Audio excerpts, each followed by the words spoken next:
¿Qué tal, amigos? Un abrazo para todos. Estás en el programa La Sabiduría Edificó su casa y estamos en el tema vencedores, un tema que se ubica en el libro de Apocalipsis en los capítulos 2 y 3 y que habla acerca del mensaje del el Cristo resucitado a las 7 iglesias de Asia, donde tiene un denominador común, unas frases que concuerdan.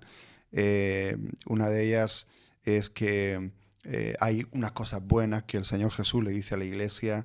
Hay otras cosas que utiliza la frase tengo contra ti, que es una frase que pues, nos pone a temblar. Y después dice al que venciere. Y hay una serie de revelaciones que el Señor da acerca de las cosas que Él tiene preparadas para aquellos que vencen. Entonces, el mensaje central de este estudio es que podamos escuchar al Señor Jesús en esas cosas que tenía en ese caso en contra de las iglesias, pero bien podríamos aplicarlo al tiempo presente donde estamos nosotros, porque muchos de esos pecados se repiten una y otra vez. Las culturas cambian, las modas cambian, pero las personas seguimos siendo las mismas. Entonces el pecado se va repitiendo y gracias a Dios tenemos la palabra que nos ayuda siempre a vernos reflejados como un espejo y a poder corregir esas cosas que al Señor no le gusta. Tenemos una ventaja en relación a estas iglesias y es que ya tenemos el mensaje, tenemos las cosas que al Señor le agrada, los que alaba, y tenemos también las cosas que el Señor no alaba. Y por eso los cristianos haríamos bien en prestar atención a esas cosas para poder corregirlas. Estamos en la iglesia de Tiatira. Esta iglesia, el mensaje de esta iglesia es uno de los mensajes más largos y tiene esta iglesia tiene unas características muy buenas que el Señor alaba. En el programa anterior estuvimos hablando acerca de las cosas que había en esta iglesia. Decía, yo conozco el Señor, yo conozco tus obras.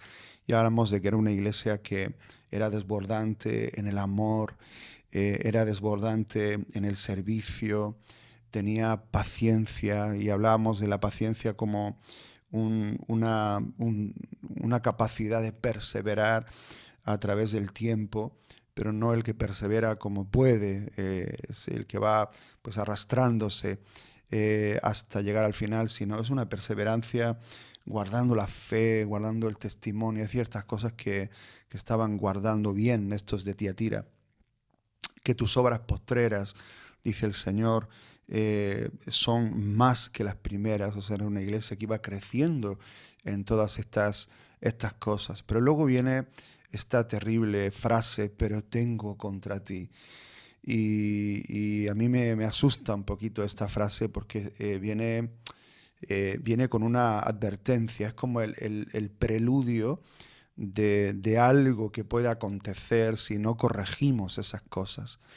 Tengo contra ti. Vamos a ver lo que el Señor tenía en contra de esta iglesia de Tiatira. Y una de las cosas que el Señor tiene, dice, es que tienes ahí, dice, pero tengo esto contra ti, que toleras a esa mujer Jezabel, que se dice ser profetisa y enseña y seduce a mis siervos a que cometan actos inmorales y coman cosas sacrificadas a los ídolos. El Señor dice, le he dado tiempo para arrepentirse y no quiere arrepentirse de su inmoralidad. Mira, la postraré en cama y a los que cometen adulterio con ella los arrojaré en gran tribulación si no se arrepienten de las obras de ella. Y ahí sigue hablando algún versículo más acerca de Jezabel. La verdad es que es un misterio, ¿no? Esta mujer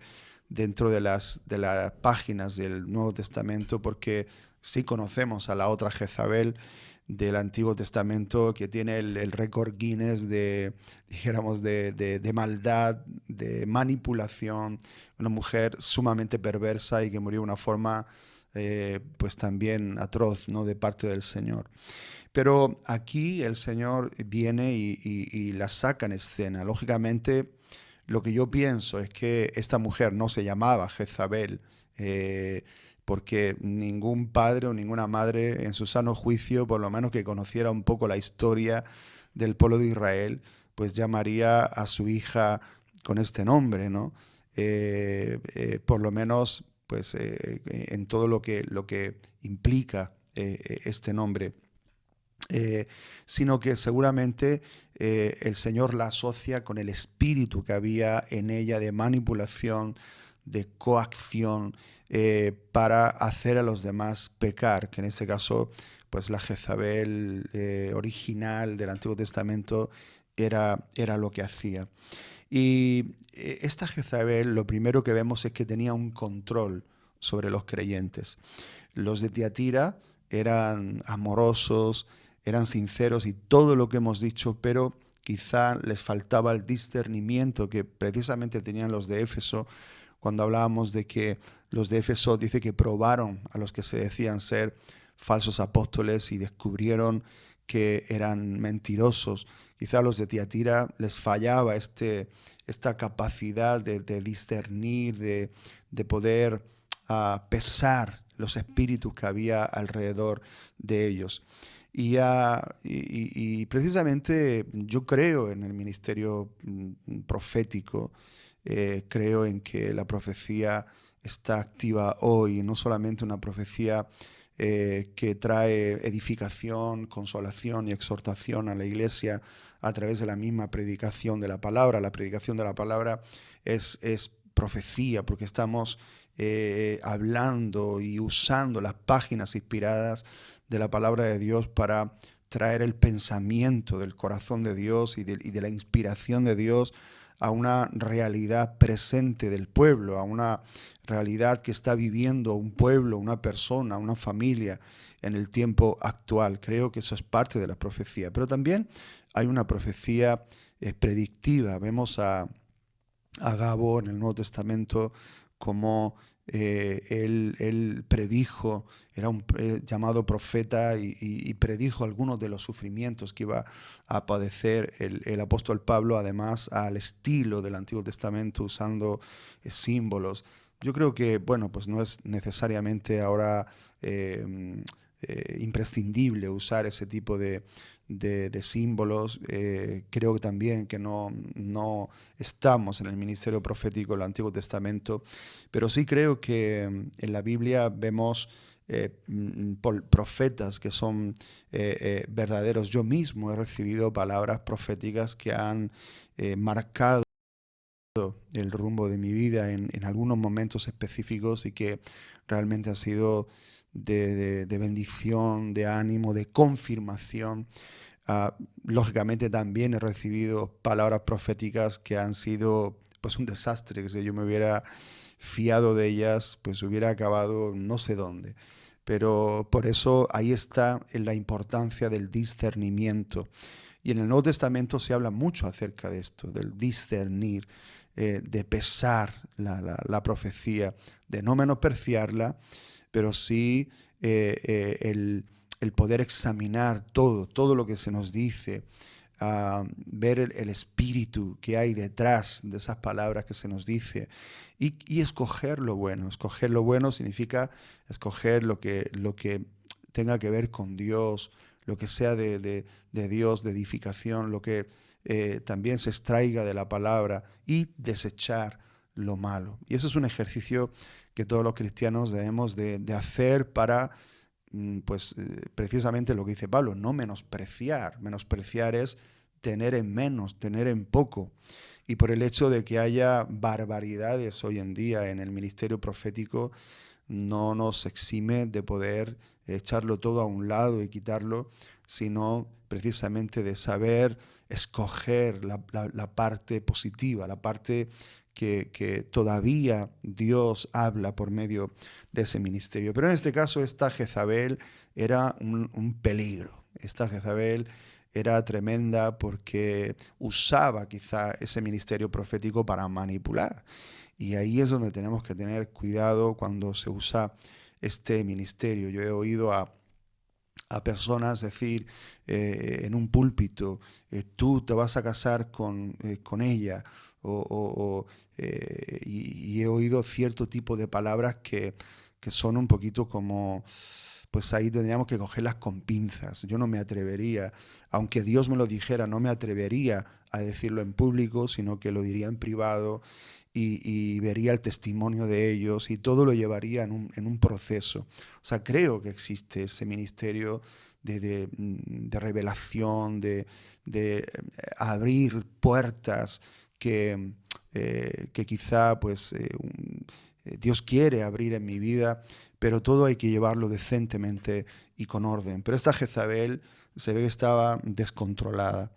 Y el, seguramente, pues como digo, Jezabel no fuera su nombre verdadero, sino que más atiende al espíritu que tenía esta mujer. Dice que enseña a seducir y seduce, perdón, a los siervos de Dios, a fornicar y a comer cosas sacrificadas a los ídolos. Es muy parecido a los nicolaitas que vimos en programas anteriores. Ese también era un espíritu muy particular en las páginas del Nuevo Testamento. Y cuando en el primer siglo comenzaron a convertirse los gentiles, los judíos no sabían cómo tratar con ellos en relación a qué cosas tenían que guardar en cuanto a las exigencias de la palabra en el Antiguo Testamento, circuncisión, qué tipo de alimentos podían comer, si guardar ciertos días o no, etc. Y al final la conclusión del concilio de Jerusalén fue: hemos decidido no imponerle cargas a los gentiles, solo les pedimos que se abstengan de sangre, de animales que han sido muertos, ahogados en su propia sangre, y también de no comer animales que sabemos que han sido sacrificados a los ídolos. Y especialmente en Tiatira había un problema de este tipo. O sea, la carne que se vendía en las carnicerías, la mayoría de ellas podía ser que antes se les hubiera sacrificado a los ídolos. Como ya mencionamos, un cristiano no podía vincularse a ningún gremio profesional porque los gremios tenían una comida en común y el centro de esa comida era el haber sacrificado los animales a los dioses. Y muchos en el comienzo de la comida decían en honor a, y mencionaban el dios, estamos aquí reunidos y comemos esta comida. Y era todo estaba consagrado y sacrificado en torno a ese Dios. Entonces, el mantenerse por parte de un cristiano al margen de la membresía de un gremio era una especie de suicidio comercial. O sea, si yo no participaba de ningún gremio, pues estaba fuera, dijéramos, de lo que hoy se conocen como los sindicatos o los gremios laborales. Y entonces era como que yo estaba solo con mi negocio y era, pues, la verdad, difícil el poder ganarme la vida. Y aquí es donde entraba esta Jezabel. Les decía a los cristianos que no tenían por qué aislarse de la sociedad o excluirse de estos gremios. Seguramente la misma Jezabel tenía intereses económicos en alguno de ellos, porque siempre, lamentablemente, está en medio el dinero, y ya sabemos lo que dijo el poeta: poderoso caballero es don dinero, y mueve las estimas, mueve las voluntades de los hombres y las mujeres a veces a cruzar rayas, a cruzar líneas que no teníamos que cruzar. Y por supuesto, dentro de este aprecio, de este apego al dinero, también lastimosamente ha entrado en el seno de la iglesia. Entonces, todo esto no lo dice la Biblia, pero estamos trayendo un poquito aireando este espíritu y pudiendo entender lo que posiblemente esta Jezabel intentaba hacer. Ella, pues seguramente, o quizá dijera, el trabajo primero, porque hay que comer, porque hay que vestir, porque hay que prosperar, y luego los principios cristianos. Entonces, y si para prosperar en el trabajo hay que comer animales sacrificados a los ídolos, pues los comemos, no pasa nada. porque nosotros somos de Dios y bueno, ahí te puedes meter en un mensaje de manipulación o de maquillar un poquito la verdad, la integridad, la lealtad a Dios. Todo eso lo puedes manipular, puedes echarle una manito de pintura para que no se vea tanto el pecado, puedes suavizarlo un poco, edulcorarlo, pero sigue siendo pecado en su fondo. Entonces, el otro pecado de esta Jezabel era que seducía, dice, a los siervos a cometer fornicación. Y muchas veces en la Biblia se usa este pecado, pero en un sentido espiritual. O sea, no todo es la unión entre un hombre y una mujer que no están casados, que eso es el pecado de fornicación, pero está también en la fornicación espiritual, que es el mismo término, que se trataba de una infidelidad a Dios. En la carta que el Señor habla de que los seguidores de Jezabel pretendían, dice, conocer las profundidades de Satanás. Eso es una referencia a una clase de creencia que era frecuente entre los herejes de ese tiempo, en el que algunos de ellos mantenían que era un deber experimentar toda clase de pecados.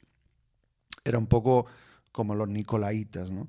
Y también los que llamaban los ascetas, los que decían que el cuerpo está corrompido, que no sirve para nada. Por lo tanto, entonces el cuerpo, uno podía cometer todo tipo de pecados, mientras que el alma estuviera limpia, mientras que la conciencia, el alma estuviera limpia, el cuerpo, que ya está pues destinado a la destrucción, a una transformación, cuando venga el Señor, pues el cuerpo puedes hacer con él lo que tú quieras, ¿no? Entonces se proponían precisamente esto, dejar de que el cuerpo se regodeara en el pecado, sondear las profundidades del mal, y Jezabel puede que animara a este tipo de prácticas. Entonces lo más probable es que esta Jezabel enseñara a los cristianos que deben adaptarse al mundo, impulsaba a la iglesia a la infidelidad espiritual, que conducía irremisiblemente a la fornicación física, o sea, la fornicación espiritual, la infidelidad a Dios, abre la puerta a otro tipo de pecados, y seguramente pues la iglesia de Tiatira estaba embrujada por este tipo de espíritu.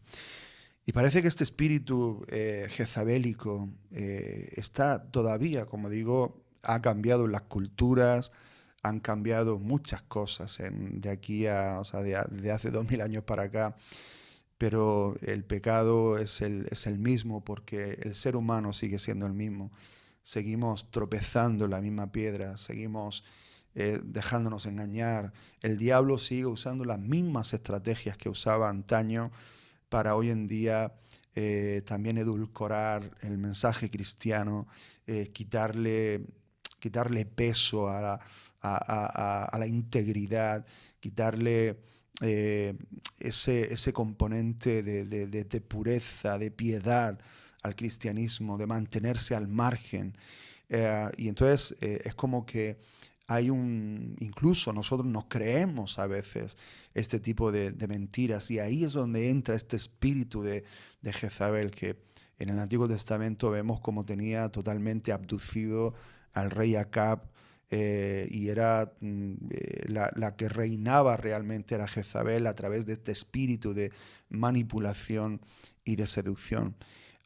Y hoy en día hay algo muy sutil, y es que nosotros tendemos a separar nuestra vida en lo secular y lo espiritual. Y nosotros decimos, bueno, trabajar en la fábrica es secular, ir a la reunión es espiritual. Nosotros decimos, bueno, conducir un camión, en mi trabajo, llevar alimentos para acá y para allá, es secular, ese es mi trabajo secular. Pero pues tener un devocional es espiritual. Pero tenemos que entender de que nosotros todo ahora en nuestra vida, puesto que somos templo del Espíritu Santo, puesto que Dios mismo está en nosotros, Y nuestro llamado es a cultivar y a ser naturalmente espirituales. Las 24 horas del día ya no existe ese cambio. O sea, si estamos en la fábrica, seguimos siendo gente espiritual. Si estamos conduciendo un camión, seguimos siendo gente espiritual. Si estamos trabajando en el campo, si estamos construyendo casas, si estamos pintando, si estamos haciendo cualquier tipo de actividad secular, pero la actividad puede que sea secular, pero nosotros somos espirituales. Por lo tanto, nuestro comportamiento, nuestra forma de mirar, nuestra forma de ver el entorno que nos rodea es tenemos que verlo desde el aspecto de cómo somos nosotros, de quién somos nosotros. Entonces, esto se convierte en que todo en mi vida es espiritual. Entonces, no hay tal cosa como separar trabajo de iglesia, no hay tal cosa como separar vida espiritual de vida secular.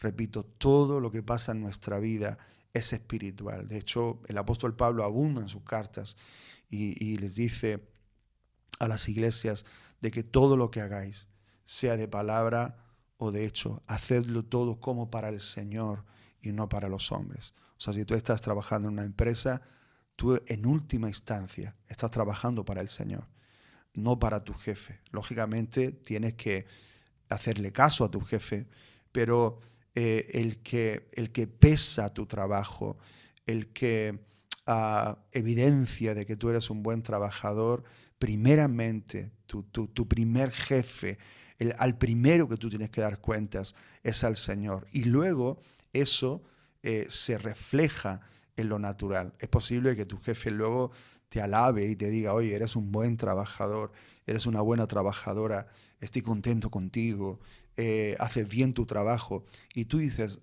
bueno, para ti no es una sorpresa, porque tú ya estás agradando a tu primer jefe, que es el Señor. Y todo lo que haces y todo lo que dices está envuelto en una honestidad. Tú no das vueltas para escaparte o faltar a tu trabajo. No tienes esa picardía para creer que estás trabajando pero no lo estás haciendo, engañar, porque tenemos unos ojos que nos ven, que es la de nuestro jefe, la de nuestro Dios. Así que esto es claro. Pero esta Jezabel, ella pues les convenció a los de Tiatira de que esto de cometer este tipo de pecados, este tipo de prácticas, comer carne sacrificada a los ídolos, no pasaba nada. Darle rienda suelta a las pasiones del cuerpo, no pasa nada. O sea, y tenemos que tener cuidado con esto, porque dice el Señor precisamente a esta iglesia, yo soy el que escudriña la mente y el corazón. El Señor conoce a cada uno realmente como somos. Así que para Él todas las cosas están en luz. Pablo le dice a la iglesia de Roma, por tanto, amados hermanos, les ruego que entreguen su cuerpo a Dios por todo lo que Él ha hecho a favor de ustedes, que sea un sacrificio vivo y santo, la clase de sacrificio que a Él le agrada. Esa es la verdadera forma de adorarlo. No imiten las conductas ni las costumbres de este mundo. Más bien, dejen que Dios les transforme en personas nuevas al cambiarles la manera de pensar. Entonces aprenderán a conocer la voluntad de Dios para ustedes, la cual es buena, agradable y perfecta. Este pasaje está en Romanos capítulo 12, 1 y 2, en la versión Nueva Traducción Viviente. O sea, aquí lo tenemos claro. Ahora, terminamos esto con esta frase que se repite, al que venciere. En este caso, al que venciere tiene que ver con el pecado que está hablando, el pecado que ha señalado el Señor Jesús, las cosas que tiene contra la iglesia. En ese caso, ¿qué tenemos que vencer? Tenemos que vencer precisamente todo esto que hacía esta Jezabel, que ya el Señor había hablado con ella, o sea, no sé si a través de algún profeta o a través de alguna palabra que Dios mismo le había dado a esta mujer, no se sabe de qué forma, pero ella ya sabía por dónde iban los tiros y sabía que el Señor la tenía en el punto de mira. Y decía que el Señor que la voy a postrar, la voy a dejar ahí tirada.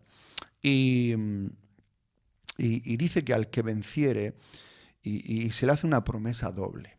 La primera procede del Salmo 2, verso 8, donde dice: pídeme y te daré por herencia a las naciones y como posesión tuya los confines de la tierra.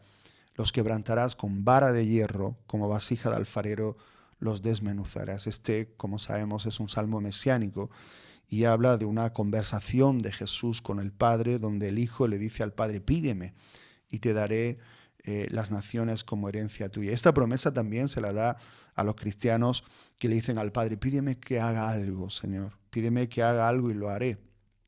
Esto denota una confianza entre el Padre y sus hijos. Entonces dice que al vencedor, al que guarda mis obras hasta el fin, le daré autoridad sobre las naciones, la regirá con vara de hierro, como los vasos del alfarero son hechos pedazos, como yo también he recibido autoridad de mi Padre. O sea que así como el Señor Jesús conversa con su Padre, o en la eternidad conversó y le dijo: pídeme y te daré, también él utiliza esta misma palabra para demostrar o destacar que nosotros los creyentes del Nuevo Testamento tenemos la confianza con el Padre para relacionarnos de esa manera, decirle: Padre, pídeme y que yo haga algo, pídeme y te daré lo que está en tu corazón, lo que tú quieres. Pídeme que te dé cualquier cosa. Y esta es y Dios no le pide a cualquiera que le dé la tierra, ¿verdad? O que haga algo por él, sino solo a los hijos, a aquellos que miran por los intereses del Padre. Una cosa es que yo le pida al Señor la tierra y otra cosa es que el Padre me la pida a mí. Eso es algo diferente, ¿verdad? Cuando el Padre me la pide, o sea, hijo, dame esto. Con eso me está dando también todo lo que yo necesito para poder cumplir el deseo de mi Padre. Y este tipo de peticiones solamente se lo concede a los vencedores. El vencedor no solo pide cosas al Señor, sino que también escucha las peticiones del Señor. El ejemplo lo tenemos en Isaías, donde dice: ¿a quién enviaré? ¿Y quién irá por nosotros? Pero curiosamente en esa conversación estaba el Padre, el Hijo, el Espíritu Santo, y por ahí estaba metido Isaías, ¿no? Que el Señor le permitió a Isaías estar en esa especie de concilio donde se preguntan entre ellos: ¿a quién enviaré? Y esto así para mi mente me resulta un poco como cómico, ¿no?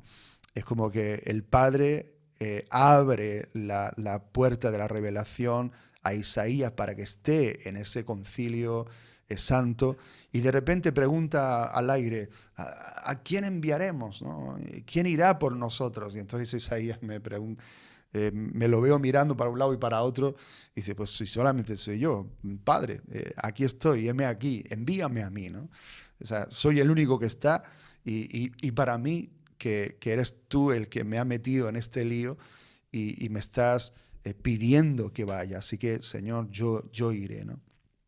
Entonces, ahí Isaías vemos como tuvo ese ministerio poderoso, y dice que le daré la estrella de la mañana. Y vemos que la estrella de la mañana no es ni más ni menos que Jesús. Lo vemos en Apocalipsis capítulo 22, versículo 16. Al vencedor, cuando llegue al final de esta vida, tendrá a Cristo mismo para ya no perderlo nunca más. Así que venzamos, queridos hermanos, amigos que estamos conectados, y determinémonos por Dios podemos vivir en este mundo en una forma íntegra, en una forma saludable, en este caso en nuestro entorno laboral, ¿verdad? Sin cometer infidelidad a Dios. Recuerden que si somos fieles a Dios, si nos mantenemos atentos a la palabra del Señor, si nosotros agradamos al Señor, aunque eso implique desagradar a las personas, tarde o temprano nosotros vamos a ser levantados. Tarde o temprano vamos a ser ah, eh, vindicados, premiados de alguna manera. Siempre la verdad triunfa sobre la mentira, aunque a veces la verdad implique un perjuicio presente, sin embargo, producirá un beneficio futuro. Entonces, la verdad siempre por delante, aunque pues nos perjudique, pero al final la verdad nos hará libres. Así que te mando un abrazo desde estos estudios de Vida RTV Plus en Granada y deseo que tú seas uno de esos vencedores que Dios busca. Hasta el próximo programa. Dios te bendiga.